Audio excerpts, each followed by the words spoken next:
Good morning बेटा. Good morning everyone. Good morning Tisha, Akanksha, Nancy. Good morning बेटा. Anshu, Kshitij, a very good morning to all of you. आज मैं आपके साथ बेटा डिस्कस कर रहा हूँ दिसंबर 22 का पेपर, CS एग्जीक्यूटिव दिसंबर 22 का पेपर जो MCQ पैटर्न है बेटा अपना, उसका सॉल्यूशन के साथ मैं आपके साथ ये डिस्कशन करूंगा. इससे पर्पस ये सोल्व होगा बेटा, एक तो आपको पेपर का लेवल पता चल जाएगा और दूसरा ये पर्पस सोल्व होगा बेटा कि पेपर को अटेम्प्ट कैसे करते हैं, पेपर को कैसे बेटा डील किया जाता है, 3 घंटे का प्रेशर कैसे बेटा वहां पर झेलना होता है, कैसे उसको मेटलाइज करना होता है. तो ये पेपर अभी कल ही हुआ था बेटा, जो आपका था 2 से 5 कल 28 तारीख को. आज 29 मॉर्निंग को आज क्या कर रहे हैं बेटा, इसको हम डिस्कस कर रहे हैं. और एक जो चीज़ भी दिखाऊंगा कि इंस्टीट्यूट ने क्या क्या ब्लंडर कर रखे हैं बेटा इसके अंदर, वो चीज़ें भी डिस्कस करेंगे. तो स्टार्ट जैसे मैंने क्लास में करा था वैसे ही पेपर पैटर्न को भी वैसे ही ले रहा हूँ बेटा मैं. स्टार्ट कर रहे हैं बच्चे हम GST से. GST अपना पार्ट 2 के अंदर होता है, तो मैं रिपीट कर रहा हूँ बेटा, GST से स्टार्ट करेंगे और GST अपना बेटा पार्ट 2.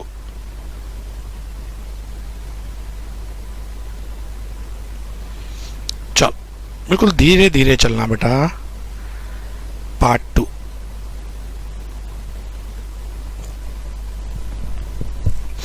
100 क्वेश्चन है बेटा, 1 मार्क्स ईच, नेगेटिव 0.25 है. आराम से चलो और चेक करो ये कोई आउट ऑफ सिलेबस तो नहीं. विच out of the following option is not the correct answer. ये पूछ रहा है कि फॉल्स, इन चारों में से फॉल्स स्टेटमेंट कौन सी है. पढ़ते हैं. GST council meet from time to time to revise the GST rate. ये तो ट्रू है. GST council is chair by union finance minister Nirmala Sitharaman ji. ये भी ट्रू है बेटा. Quorum of GST council should be 3/4, half होती है. 3/4 तो बेटा आपका वोटिंग होता है ना. कोरम जो होती है वो तो आपकी 50% होती है. तो ये स्टेटमेंट बेटा आपकी झूठी है, नॉट करेक्ट. 1 नंबर पक्का. GST on petroleum crude, high diesel, motor spirit commonly known as petrol, natural gas and air turbine fuel, section 9 subsection 2 में पढ़ाया था बेटा आपको चार्जिंग सेक्शन में कि इनके ऊपर अभी GST नहीं है, फ्यूचर में GST रख सकती है on the recommendation of GST council. Date notify करेंगे बेटा, अभी नहीं है इस पे एट प्रेजेंट. याद आ रहा है ना. सेक्शन 9(1) में अल्कोहलिक लिकर पे तो कभी लग ही नहीं सकती. इन 5 पेट्रोलियम प्रोडक्ट पे अभी नहीं है, पर फ्यूचर में ये कभी भी बेटा GST के दायरे में आ सकता है on the recommendation of GST council. Next बेटा 53. XYZ limited manufacturer of goods, manufacturer है बेटा, ये ध्यान रखना. Opted for composite scheme. तो एक मैन्युफैक्चरर अगर कंपोजिट स्कीम लेता था तो आपको याद हो बेटा 1% के हिसाब से इसको टैक्स पे करना पड़ता था ऑफ टोटल सप्लाई, चाहे टैक्सेबल हो चाहे एग्जम्प्ट हो. 1% ऑफ टोटल सप्लाई. टैक्सेबल है 70 लाख, एग्जम्प्टेड है 10 लाख, तो इसकी टोटल सप्लाई कितनी हो जाएगी बेटा. Total supply 80 lakh. तो इसकी टैक्स लायबिलिटी कितनी हो जाएगी, कंपोजिट टैक्स लायबिलिटी 80 लाख का 1% 80,000. मैन्युफैक्चरर को पूरे पे देना पड़ता था ना बेटा जब मैंने पढ़ाया था, 1% टोटल सप्लाई का, जबकि जो ट्रेडर होते थे बेटा वो टैक्सेबल का 1% देते थे. इसको मैंने ड्रॉबैक्स में भी लिखवाया था. चलो जी. एज पर शेड्यूल 2, शेड्यूल 1 था बेटा transaction treated as supply even if no consideration is involve. Schedule 3 में था कुछ एक्टिविटी, शेड्यूल 3 में था बेटा आपकी कुछ एक्टिविटी, वो neither treated as supply of goods not treated as supply of service. और शेड्यूल 2 आपको बताता था कि कौन सी activity treated as supply of goods हो, कौन सी activity treated as supply of services हो. Renting of immovable property. Immovable property की रेंटिंग क्या मानी जाएगी बेटा आपकी, इमूवेबल प्रॉपर्टी की रेंटिंग क्या मानी जाती थी बेटा आपकी, supply of service. Immovable property की रेंटिंग जो ट्रीट होती थी बेटा treated as supply of service. चलिए यहां तक कोई दिक्कत भागम भाग तो नहीं हो रही ना बेटा. नेक्स्ट इसके बाद अगर हम बात करते हैं as per section 2 clause T, which out of the following supply is constituted as composite supply. दो टाइप की सप्लाई मैंने आपको पढ़ाई थी बेटा, एक कंपोजिट सप्लाई, एक मिक्स सप्लाई। जहाँ नेचुरल बंडल होता था वहाँ बोलते थे कंपोजिट सप्लाई, जहाँ आर्टिफिशियल बंडल होता था उसको बोलते थे बेटा मिक्स सप्लाई। तो इसमें से छाट लो बेटा कि कौन सा नेचुरल बंडल है और कौन सा बेटा आपका आर्टिफिशियल बंडल है। ये पूछ रहा है कि which of the supply is constituted as composite, तो नेचुरल बंडल कौन सा है? Package of can food, burger, chocolate, ये तो है बेटा आपका मिक्स सप्लाई। 5 स्टार होटल बेटा along with 3 nights package with breakfast, ये होता था बेटा आपका कंपोजिट सप्लाई। सारे पढ़ा दो। कॉम्बो पैक बेटा, टाई, वॉच, वॉलेट, जबरदस्ती का पैकेज है बेटा, ये तो आपका मिक्स। और ये तो मैंने आपको एग्जाम्पल भी दिया था कि आपने सिंगल एग्रीमेंट कर लिया बेटा, सिंगल डीड एग्जीक्यूट कर दी अलग अलग हाउसेस के लिए, तो ये भी मिक्स सप्लाई। ये चारों ही एग्जाम्पल क्लास के हैं बेटा, चारों एग्जाम्पल मिक्स और कंपोजिट में लिए थे मैंने ये। तो फिलहाल ये कंपोजिट पूछ रहा है, कंपोजिट के लिए बेटा नेचुरल बंडल इन चारों में से है B. A registered person can claim the benefit of composite scheme for services supply under section 210(2)(a। दो टाइप की कंपोजिशन स्कीम पढ़ाई थी, composition scheme 1, composition scheme 2।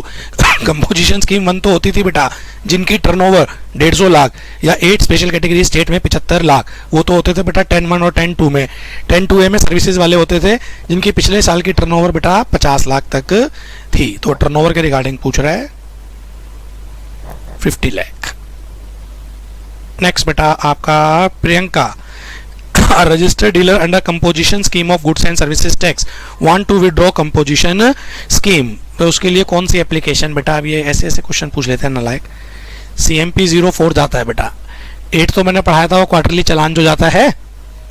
GSTR का तो मतलब ही नहीं बेटा आपका, जो ऑप्ट आउट के लिए होता है बेटा वो आपका होता है आपका साहब GST CMP 04। नेक्स्ट बेटा, GST is payable in respect of services rendered to an employee by an employee। Employ employer को जो भी सर्विसेज देता था in the course of employment, schedule 3 में neither treated as supply of goods not treated as supply of service. इसके ऊपर GST नहीं लगता था ना बेटा, शेड्यूल 3 में पढ़ाया था मैंने। ये भी रेफर करना हो कि कौन सी चीज कहां पर है, तो ये थी शेड्यूल 3 में। हाँ जी, तो क्या हो जाएगा? GST is payable neither A और B, लगती ही नहीं ना। नेक्स्ट टाइम बेटा, the relief of not paying GST at the time of receipt of advance under forward charge is available. ये पूछ क्या रहा है? ये कह रहा है अगर आपको कोई एडवांस मिला और एडवांस के ऊपर आपको GST जमा नहीं करवाना, अगर आपको कोई एडवांस मिला और एडवांस के ऊपर आपको GST जमा नहीं करवाना, ये पॉसिबिलिटी किन केसेस में होती है? गुड्स के केस में पढ़ाया था बेटा। गुड्स के केसेस में जो भी एडवांस मिलते हैं उनके ऊपर GST लायबिलिटी अराइज नहीं होती। सर्विसेज के केस में होती है बेटा, गुड्स के केस में एडवांस के बेसिस पे GST लायबिलिटी अराइज नहीं होती। नेक्स्ट बेटा, इसके बाद domino limited sold pizza voucher, voucher की बात कर रहे हैं, worth ₹5,000 to its customer on 10th August 2021. The voucher is not convertible into cash and only usable at Domino Pizza outlet within 1 year। एक तो ये कैश में कन्वर्ट नहीं होगा और 1 साल तक आप इसको क्या कर सकते हैं? रिडीम कर सकते हैं। इसमें से 3500 का रिडीम हो गया 14 फरवरी को बेटा, और रिमेनिंग 1500 का रिडीम हुआ 31 मार्च को। वो टाइम ऑफ सप्लाई पूछ रहा है वाउचर का। वाउचर का टाइम ऑफ सप्लाई अगर आपको याद हो बेटा पूरा लो, सप्लाई आइडेंटिफाइबल है, सप्लाई आइडेंटिफाइबल नहीं है। अगर सप्लाई आइडेंटिफाइबल है तो जिस दिन वाउचर इशू हुए उस दिन टाइम ऑफ सप्लाई, जिस दिन वाउचर इशू हुए उस दिन टाइम ऑफ सप्लाई। और अगर बेटा आपका सप्लाई आइडेंटिफाइबल नहीं है तो जिस दिन वाउचर रिडीम होंगे उस दिन होता था बेटा टाइम ऑफ सप्लाई। तो यहाँ पर तो आइडेंटिफाइबल है बेटा, पिज्जा में यूज होना है, आइडेंटिफाइबल है तो जिस दिन वो वाउचर इशू हुए 10 अगस्त। Answer is 10th August 2021 for entire ₹5,000। चलो जी, इसके बाद आओ, IndiGo airline sell various product of pack food, chocolate etcetera to its passenger on board during the flight. Flight originate होती है दिल्ली, रुकती है मुंबई पे और फाइनली उसकी डेस्टिनेशन है चेन्नई। दिल्ली से बन के चलती है, मुंबई में होल्ट होती है और चेन्नई में जाके रुकती है। ध्यान से पढ़ना, what would be the place of supply of such product, product फंस मत जाना बेटा, एग्जाम में फंस मत जाना। वो गुड्स का प्लेस ऑफ सप्लाई पूछ रहा है, वैसे सेक्शन भी दे दी कि यहाँ पैसेंजर ट्रांसपोर्टेशन का समझने लग जाओ। वो गुड्स का, ये कौन सा केस है, 10(1)(e) वाला, goods taken on board conveyance, जो वेसल व्हीकल एयरक्राफ्ट पे गुड्स बिकती हैं, हाँ करो नालायको, ये वो वाला केस है। जो वेसल व्हीकल एयरक्राफ्ट पे बेटा गुड्स बिकती हैं, ये वो वाला केस है। हाँ सर, आ गया समझ में। तो उनका प्लेस ऑफ सप्लाई क्या होता था बेटा, उनका प्लेस ऑफ सप्लाई क्या होता था, place where goods are taken on board. उनका प्लेस ऑफ सप्लाई क्या होता था बेटा, place where goods are taken on board. तो बेटा इसमें दिल्ली मान के चल रहे हैं कि दिल्ली से चढ़ाया होगा। तो ये पैसेंजर ट्रांसपोर्टेशन की नहीं पूछ रहा बेटा, ये गुड्स की पूछ रहा है। ठीक है जी, चलो नेक्स्ट। इसके बाद आते हैं बेटा आपका as per rule 32(2)(b).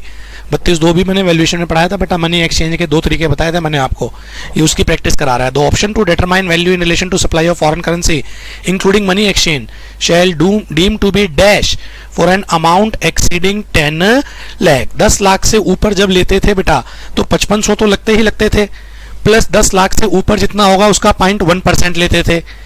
10 lakh से ऊपर अगर एक्सचेंज करवाए, मान लो 90 लाख रुपए एक्सचेंज कराए, तो मैं ऐसे प्रैक्टिस कराता था, 90 में से 10 अलग कर लो, 80 अलग कर लो। उस 10 लाख के ऊपर तो फिक्स था 5500, 80 लाख के ऊपर 0.1% 8000, 8000 प्लस 5500 13500, और 60000 से कंपेयर करते थे विच एवर इज लेस। 8000 से कंपेयर करते थे विच एवर इज लेस। तो ए भी आंसर है और बी भी आंसर है, तो इन दोनों का आंसर इकट्ठा कहां पर है बेटा, सी, लोअर ऑफ ए और बी। गुड। एक्सट्रीमली सॉरी बेटा, थोड़ा सा स्पीड बढ़ाओ बच्चे जल्दी, फिर मेरे को ऑफिस निकलना है। There was an increase in GST rate from 12% to 18% with effect from 1 January 2022। ये है 1 जनवरी 2022। इससे पहले रेट था आपका 12%, इसके बाद रेट हो गया 18%। ठीक है, अभी आगे बता।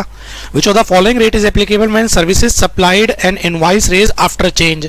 सर्विसेज यहां रेंडर हुई हैं, इनवॉइस भी यहां रेंडर हुआ है जनरेट, जबकि पेमेंट इसकी पहले आ गई, पहले एरो के पहले, एरो का पहले मतलब 1 जनवरी से पहले। तो आपके बेटा मैंने केस बनवाए थे डायग्राम फॉर्म में, याद कर लेना। अगर सर्विसेज बाद में परफॉर्म हुई हैं, अगर सर्विसेज चेंज होने के बाद में परफॉर्म हुई हैं, इनवॉइस भी पहले होता, पेमेंट भी पहले होती, तो लगता पुराना रेट। इसके अलावा कितने मर्जी परमुटेशन कॉम्बिनेशन बनाओ, नया रेट लगेगा। वो डायग्राम अपने सामने रखो बेटा जो मैंने क्लास में बनवाया था। ये केस कौन सा बन रहा है, सर्विसेज परफॉर्म हुई हैं, सर्विसेज रेंडर हुई हैं after change in tax rate. तो 2 एरो बनवाए थे मैंने, एक before change in tax rate, एक second services render after change in tax rate. तो ये चेक करो, रोहित से ठीक सर, ये है after change in tax rate. After change in tax rate में अगर ये दोनों चीजें पहले होती, इनवॉइस और पेमेंट दोनों पहले होते, तो लगता बेटा पुराना रेट। इसके अलावा कितने मर्जी परमुटेशन कॉम्बिनेशन बनते रहे, नया रेट। नया रेट है बेटा आपका 18%, क्योंकि सर्विसेज बाद में परफॉर्म हुई है।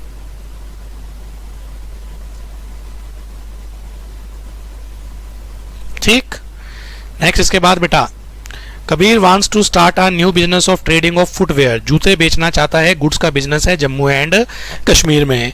इन order to expand this business he will also make such supply through e commerce operator. ये ईसीओ के थ्रू भी क्या करेगा बेटा, सप्लाई करेगा। In this respect he has approach you to seek an advice on GST registration. बेटा हर वो पर्सन जो ईसीओ के थ्रू माल बेचता है, सेक्शन 24 लग जाती है, registration is mandatory. Registration is mandatory. 10 lakh 20 lakh 40 lakh नहीं देखते, सेक्शन 24 लग जाती है बेटा, रजिस्ट्रेशन इज मैंडेटरी। तो 64 का आंसर क्या हो जाएगा बेटा आपका डी। नेक्स्ट बेटा, a dealer sent some goods to another dealer for sales on approval basis. Approval basis वाला बेटा, ये कॉन्सेप्ट मैंने आपको पढ़ाया था टाइम ऑफ सप्लाई में। अगर चैप्टर जोड़ना हो कि हमने कहाँ पढ़ा था, ये हमने पढ़ा था बेटा टाइम ऑफ सप्लाई में। In the absence of any confirmation even after 6 month. तो उसमें ये होता था बेटा कि बायर अगर 6 मंथ के अंदर अंदर अपनी अप्रूवल दे दे, तो 6 महीने के अंदर अंदर जब उसने अप्रूवल दे दी उस दिन सप्लाई मानी जाएगी। और अगर बायर अपनी अप्रूवल ही नहीं दे रहा तो लॉसेस कहाँ तक हम वेट करेंगे? जब ये 6 महीने लैप्स होंगे हम डीम्ड सप्लाई मान लेंगे। जैसे ये 6 महीने होंगे हम डीम्ड सप्लाई मान लेंगे। तो ये पूछ रहा है जी 6 महीने बाद क्या होगा? 6 महीने बाद it would be treated as deemed supply of goods. It would be treated as deemed supply of goods. तभी तो उसका हम टाइम ऑफ सप्लाई निकालते थे बेटा।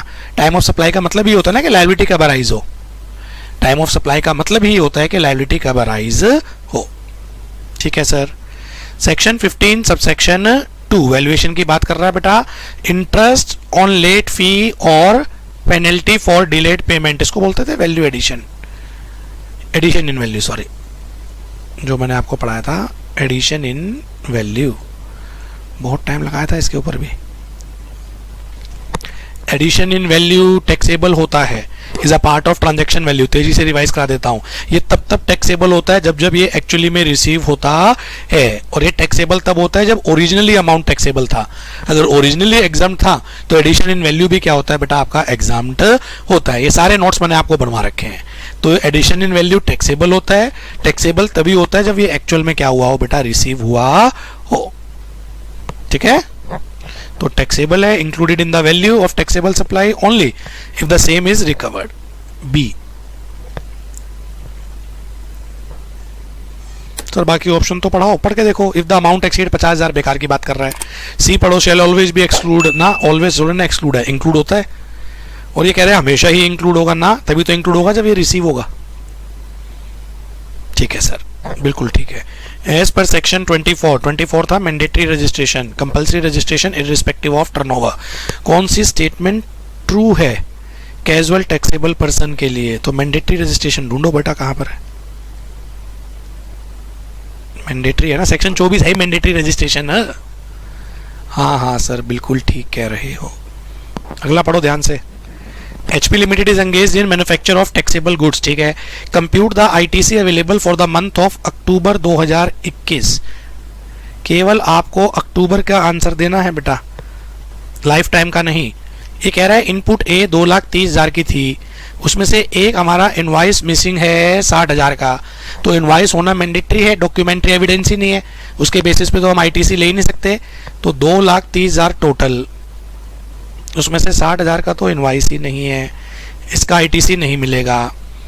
सेकंड, गुड्स है बेटा आपकी 75,000 की इनपुट भी, वो 5 इंस्टॉलमेंट में रिसीव होनी है। अभी तो सेकंड इंस्टॉलमेंट मिली है अक्टूबर में, बाकी 3 इंस्टॉलमेंट तो भी मिली नहीं।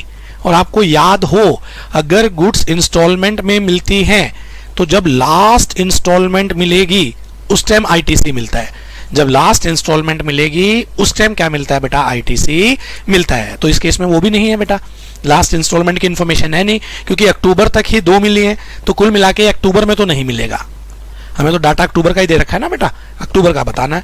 तो अक्टूबर में 230 माइनस 60, 1,70,000, ये आंसर आएगा बेटा।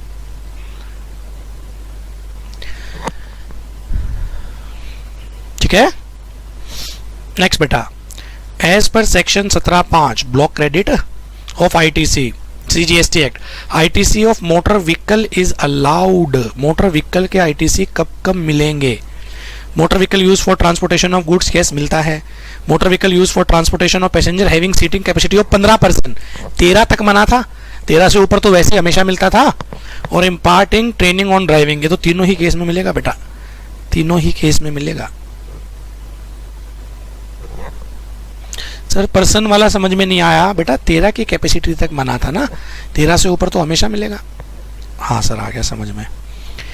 एक यार ये क्वेश्चन नंबर 70, मतलब मैं इंस्टीट्यूट से सेटिस्फाइड नहीं हूँ बेटा, ये क्वेश्चन जो ड्राफ्टिंग हुई है। अब आंसर जो मैं दे रहा हूँ मैं अपनी ओपिनियन के हिसाब से दे रहा हूँ बच्चे, बाद में इंस्टीट्यूट शायद बेटा इसको चेंज है, कुछ करे, कुछ अलग आए, क्योंकि मुझे इस क्वेश्चन में ड्राफ्टिंग एरर लगती है। 70 और 71 दोनों ये क्वेश्चन पूछने नहीं चाहिए थे। ये बोल रहा है 16(2) की, ये बोल रहा है 16(2) की इनमें से कौन सी फॉलोइंग कंडीशन नहीं है? पढ़ो ध्यान से। Recipient has possession of tax invoice issued by supplier, recipient के पास इनवाइस होना चाहिए, ये कंडीशन है। गुड्स और सर्विसेज इज एक्चुअली कंज्यूम्ड, मुझे इस वर्ड से दिक्कत है, रिसीव है बेटा वहां पर कि गुड्स और सर्विसेज रिसीव हो चुकी हों। अब ये consume word I don't know बेटा क्यों लिखा है इन्होंने, हो सकता है कहीं सर्विसेज के कॉन्टेक्स्ट में ना लिख दिया हो, क्योंकि गुड्स के लिए जनरली वर्ड यूज होता है रिसीव, सर्विसेज के लिए वर्ड यूज हो जाता है कंज्यूम। पर अब क्या बोल रहे हैं बेटा समझ में नहीं आ रहा कि goods and services is actually consume by recipient, consume थोड़ी ना रिसीव होना चाहिए। तो देखा जाए तो आंसर ये भी हो जाएगा। अब एक बार थर्ड पे आओ, filing of valid return by supplier, supplier ने रिटर्न क्या कर दी हो बेटा, फाइल कर दी हो। 16(2) की ऐसी कोई कंडीशन नहीं है कि सप्लायर ने रिटर्न फाइल करी हो, बायर ने रिटर्न फाइल करी हो, 16(2) की ये कंडीशन है। हाँ, रूल्स में लिखा हुआ है कि सप्लायर अपना GSTR 1 देगा, वो सामने वाले के 2A 2B में आएगा तब वो ITC क्लेम कर पाएगा। पर 16(2) में तो ऐसा कुछ नहीं है। तो अब आंसर इसका B भी बन रहा है और C भी बन रहा है। आंसर इसका B भी बन रहा है और C भी बन रहा है। सर आप स्टूडेंट होते तो क्या करके आते, तो भाई मैं तो ये C कर आता, क्योंकि B को चलो मान रहा हूँ वो कंज्यूम का मतलब रिसीव कहना चाह रहा होगा, कंज्यूम में बेटा वो मान के चल रहा हूँ कि वो रिसीव कहना चाह रहा होगा। Filing of valid return by supplier, supplier की रिटर्न बेटा जाए ऐसा कोई क्राइटेरिया 16(2) में नहीं है। 16(2) में बायर की रिटर्न का तो क्राइटेरिया है, सप्लायर की रिटर्न का क्राइटेरिया नहीं है। हाँ, रूल्स में जाती है बेटा उनकी रिटर्न सप्लायर की, जैसे GSTR 1 है वो सामने वाले के 2A और 2B में रिफ्लेक्ट होता है और 2B के हिसाब से फिर क्या मिलते हैं, ITC मिलते हैं। पर to the best of my knowledge जो मैं बता रहा हूं बेटा, कल को फ्यूचर में हो सकता है इंस्टीट्यूट माइट भी इसका आंसर B दे दे, सर C क्यों ना दे, क्या पता वो रूल्स को बेस ले ले। मतलब ये ऐसे ड्राफ्टिंग होनी नहीं चाहिए थी, सीधा 16(2) पूछ रहा था तो 16(2) वाले 4-5 पॉइंट उसको 4 पॉइंट लिखने चाहिए थे। C, चलो ये पता नहीं क्यों पूछा है यार, ये तो लो ही खत्म हो गया है, तो ये लास्ट ईयर ही खत्म हो गया था, ये तो 5% है कि जितना रिफ्लेक्ट हो रहा है, अगर 1 लाख रिफ्लेक्ट हो रहा है तो आप 1,05,000 तक ITC क्लेम कर सकते हो। पर ये तो अब खत्म हो गया, 100% कर सकते हैं अब आप।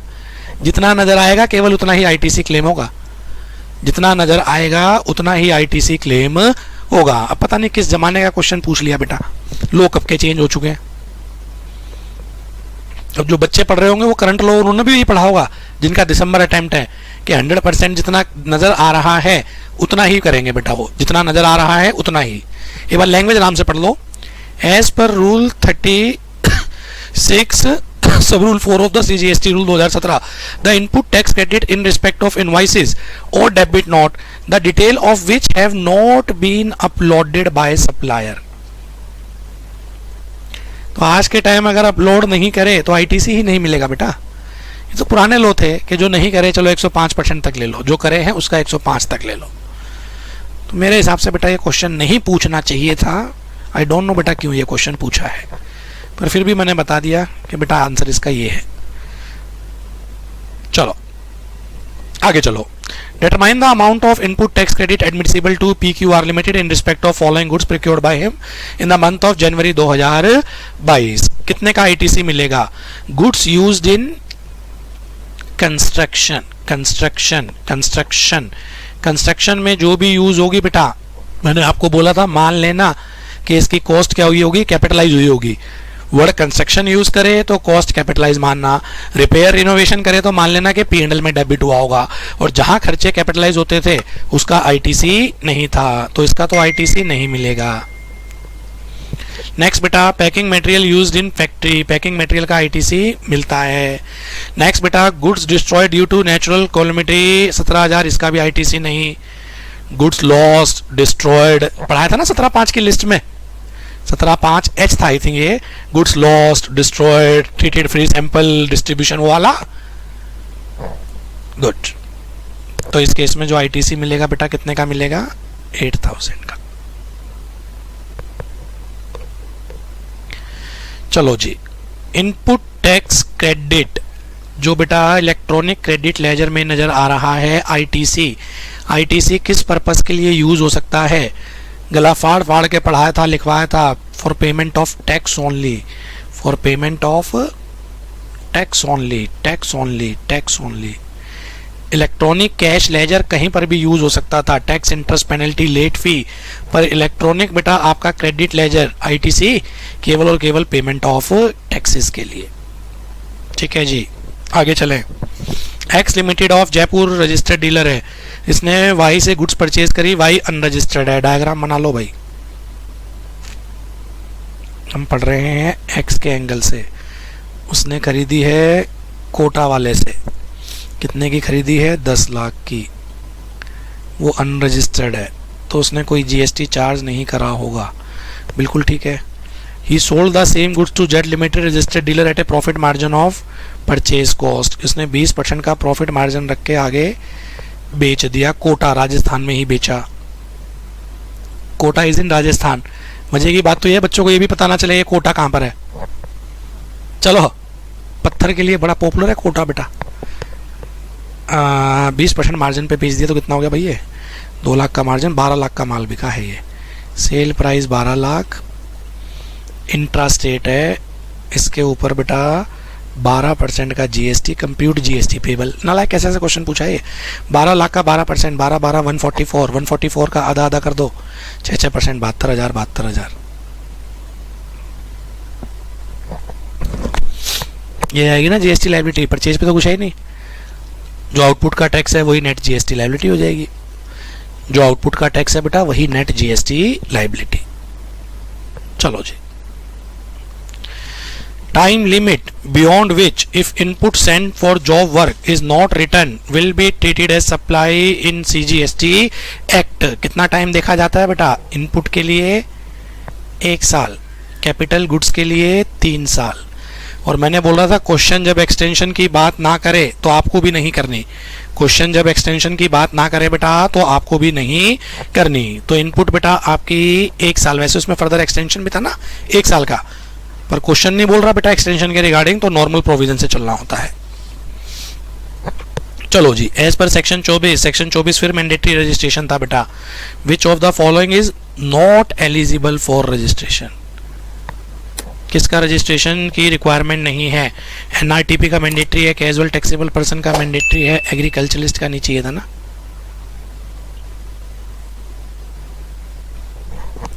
एग्रीकल्चरलिस्ट को रिलैक्सेशन नहीं थी सेक्शन 23 में।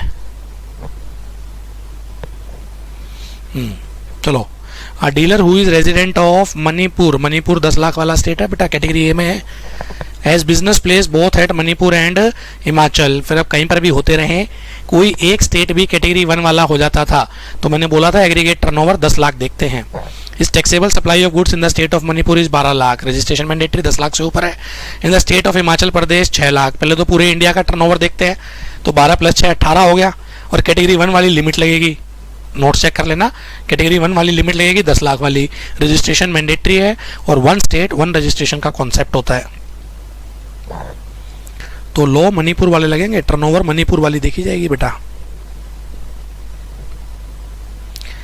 As per rule 21 cancellation of registration का था बेटा ये।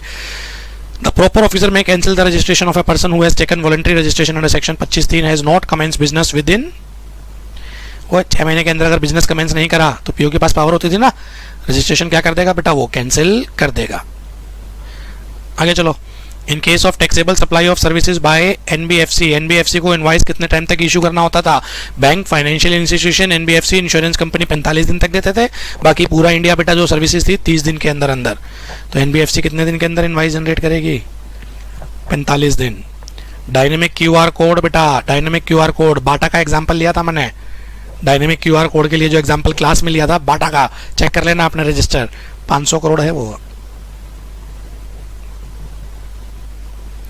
राजेंद्र एक रजिस्टर्ड डीलर है, अंडर जीएसटी एग्जम्प्टेड गुड्स बेच रहा है।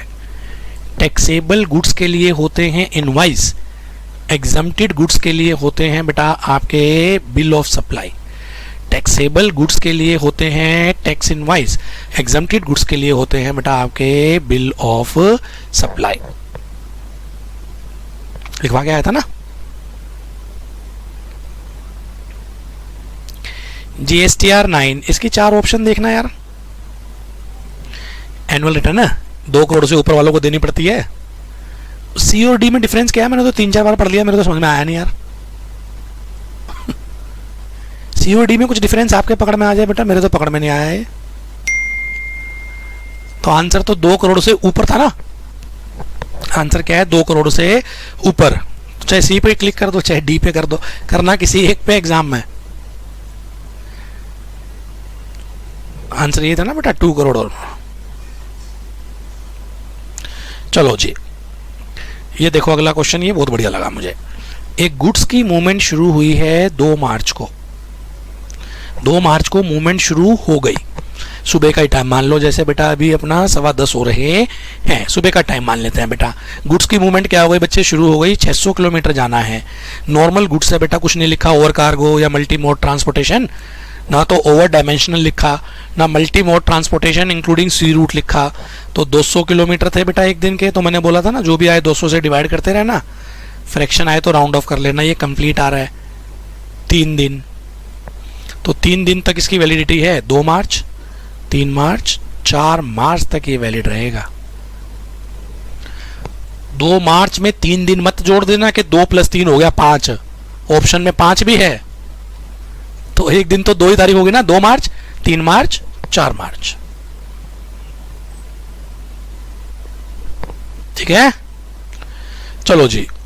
विच out of the following is not the type of ledger, इनमें से कौन सा लेजर नहीं है जो गवर्नमेंट ने CGST एक्ट में बताया है। उससे देखते ही पता चल रहा है यार, कैश लेजर होता है, लायबिलिटी होता है, क्रेडिट होता है, पेमेंट लेजर तो कुछ होता ही नहीं। चलो ध्यान से पढ़ो। डीलर के पास SGST क्रेडिट है, यानी कि ITC किसका है, SGST।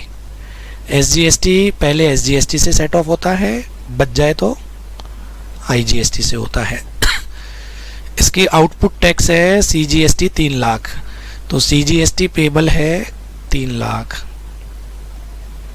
SGST यूज कर नहीं सकता, SGST यूज कर नहीं सकता, तो पूरे 3 लाख कैश में जमा करवाने पड़ेंगे। What amount should be deposited by that dealer to his electronic cash ledger maintained in GSTN portal for a valid return? सारा का सारा 3 लाख कैश में देना पड़ेगा। ITC यूज नहीं कर सकता क्योंकि SGST का क्रेडिट CGST से नहीं मिलता और CGST का SGST से नहीं मिलता। ठीक है ना भाई, कुछ समझ आ रहा है कि मैं अपने आप ही खुश हो रहा हूं? कुछ है ही नहीं करने के लिए बेटा इसमें। करो जल्दी जल्दी, भागो थोड़ा सा, फिर मैं भी भागूं बेटा। भागू मतलब ऑफिस जाना है, नालायक हो, तुम्हारे पेपर के चक्कर में बैठा हूँ। During the month of June Tata limited sold goods to Bata limited for ₹4,40,000 and charge GST at the rate of 18%। मैं बन जाता हूँ, किसने माल बेचा है, टाटा लिमिटेड। ये टाटा ने माल बेचा बाटा को, 440 का बेचा plus 18% GST. However, owing to some defect in goods, Bata Limited returned some of the goods by issuing debit note of 27,000 plus GST in the same month. Tata Limited record the return of goods by issuing a credit note of 27,000. इसने बेटा कुछ माल वापस कर दिया plus 18% GST का। ठीक है जी, उसने डेबिट नोट और इसने अपने क्रेडिट नोट में दिखा दिया। आप तो एक के एंगल से पढ़ो, सप्लायर के एंगल से मैंने बोला था हमेशा पढ़ना होता है। तो टाटा लिमिटेड ने 4,40,000 का इनवाइस दिया, उसने इसी के रिगार्डिंग एक क्रेडिट नोट और दे दिया 27,000 का। क्रेडिट नोट के कारण लायबिलिटी के ऊपर फर्क बताओ क्या पड़ता है? GST लायबिलिटी घटती है, बढ़ती है, इंटैक्ट रहती है? एक MCQ मैं आपसे पूछ रहा हूँ, क्रेडिट नोट देने के कारण GST लायबिलिटी घटती है, बढ़ती है, इंटैक्ट रहती है? आकांक्षा बेटा, डिक्रीज डिक्रीज डिक्रीज, बहुत बढ़िया। डेबिट नोट के कारण बढ़ती है बेटा, क्रेडिट नोट के कारण घटती है। तो GST निकालनी है बेटा इसको, टाटा मोटर्स को। तो एक काम करो ना, दोनों ही प्लस 18% है, ये आंसर आएगा 440 minus 27,000 into 18%।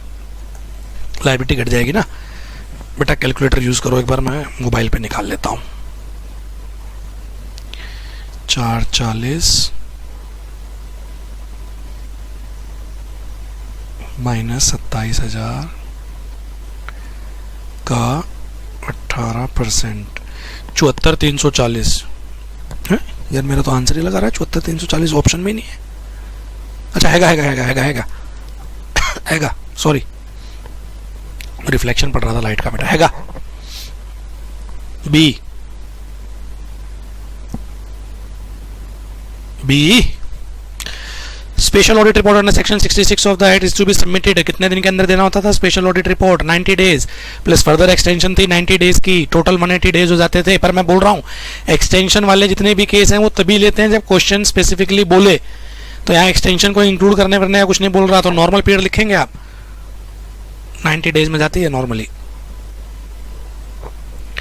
Section 56 of the refund की सेक्शन है, तो भाई क्या पूछ रहा है ये? Section 56 of the CGST act 2017 state that if any tax order to be refunded under section 54 is not refunded within बहुत सारे प्रैक्टिकल क्वेश्चन कराए थे 60 डेज। 60 डेज वाली चारों में से ऑप्शन ही एक है, नहीं तो 6% इंटरेस्ट मिलता था ना, पढ़ाया था ना, लेते थे 18% देते हैं 6%, लेते हैं 18% देते हैं 6%। चलो क्या निकालना है? एग्रीगेट टर्नओवर निकालनी है। एग्रीगेट टर्नओवर में टैक्सेबल सप्लाई आएगी, एग्रीगेट टर्नओवर में एग्जम्प्टेड सप्लाई आएगी, एग्रीगेट टर्नओवर में एक्सपोर्ट आएगा, payment made to availing, payment made इसका मतलब ये इनवर्ड सप्लाई है, और GT RCM वाली सप्लाई है भैया। फिर कैसे पता चला RCA?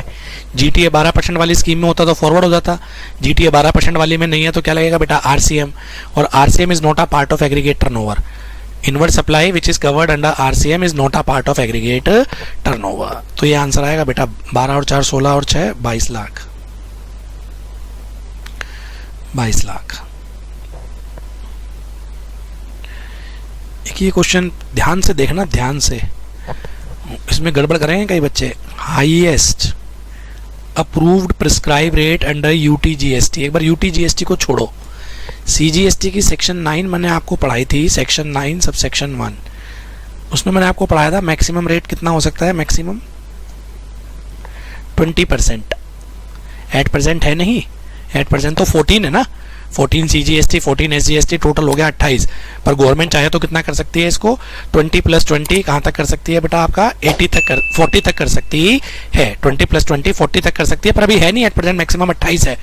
पर CGST एक्ट में लिखा है बेटा आपका 20। ऐसे ही पैरेलल चल रहा होगा SGST एक्ट या UTGST एक्ट, तो 20 ही उसमें होगा, तभी तो 40 हो सकता है ना बेटा। IGST एक्ट में याद करो, उसकी 5 सबसेक्शन 1 देख लेना, वहाँ 40 था। तो UTGST में बोल रहा है कि हाईएस्ट अप्रूव रेट क्या होगा? UTGST एक्ट का हाईएस्ट 20।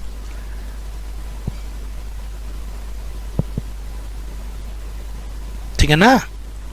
अब इसकी इंटरप्रिटेशन इंस्टीट्यूट का ये ना निकाल दे अप्रूव्ड से कि जो एट प्रेजेंट प्रैक्टिकल एप्लीकेबल है, ऐसा कुछ लिखा नहीं। जब पार्लियामेंट ने ही पास कर दिया एक्ट बेटा, तो इसका मतलब अप्रूव्ड है। वो अलग बात है कि इफेक्टिव नहीं हुए, पर अप्रूव तो हैं। वो अलग बात है कि इफेक्टिव नहीं हुए, पर अप्रूव्ड तो हैं। इफेक्टिव होना एक अलग चीज है, अप्रूव होना या ना होना एक अलग चीज है। ठीक है ना? ये आंसर होगा बेटा इसका। हाँ जी, आगे बोल रहा है विच of the following liability can not be adjusted against UTGST। UTGST पहले किससे सेट ऑफ होगा? UTGST से, बच जाए तो IGST से। लिखवाया था ना मैंने, तो ये किससे नहीं हो सकता? इससे नहीं हो सकता।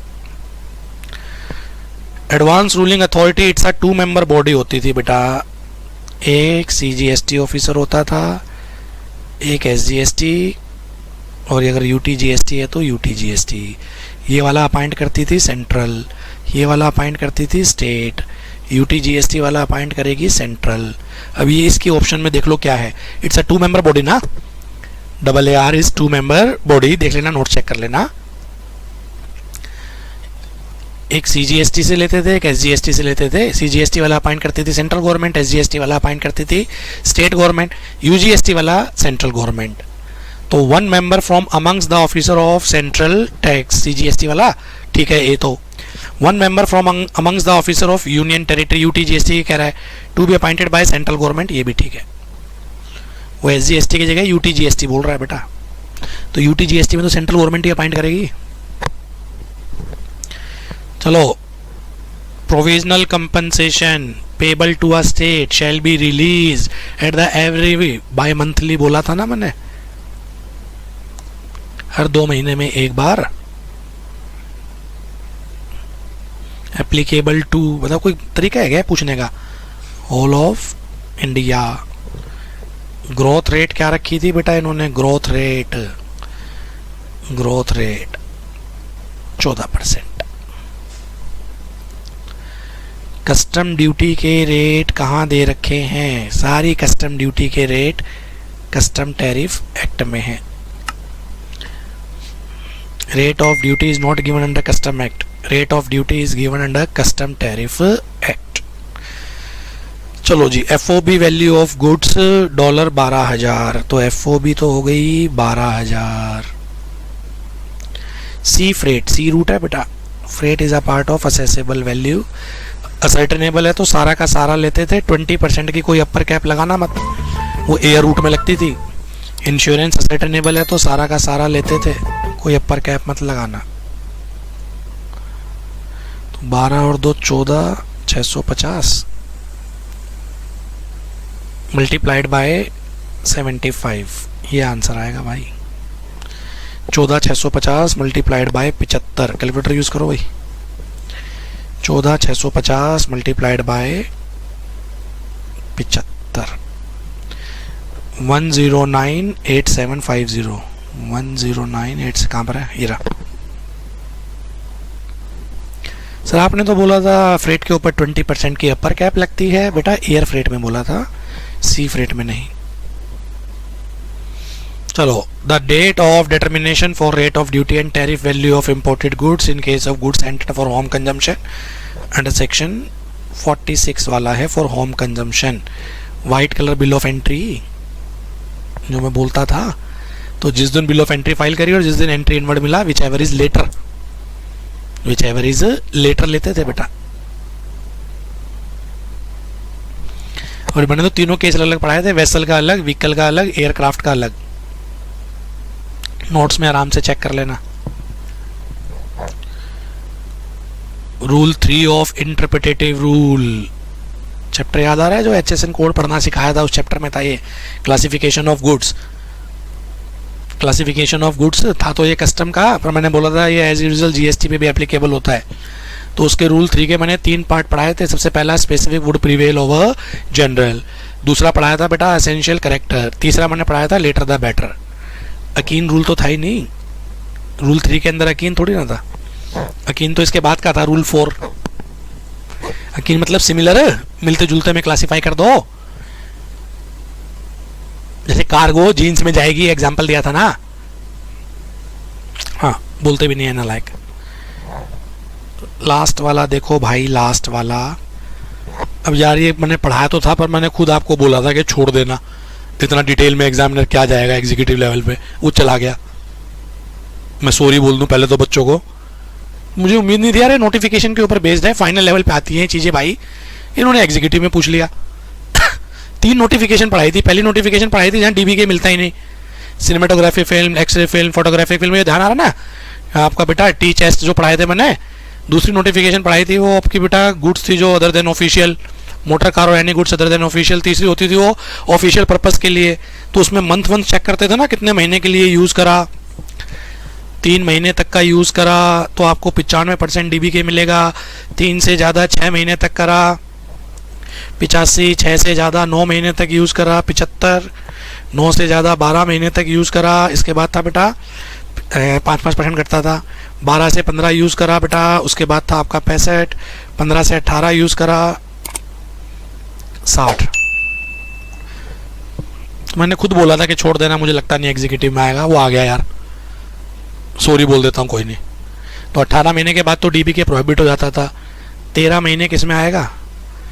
12 से ज़्यादा 15 तक 65% DBK मिलेगा। 65, 4 लाख का 65% कितना होता है भाई? 4 लाख का 65% कितना होता है?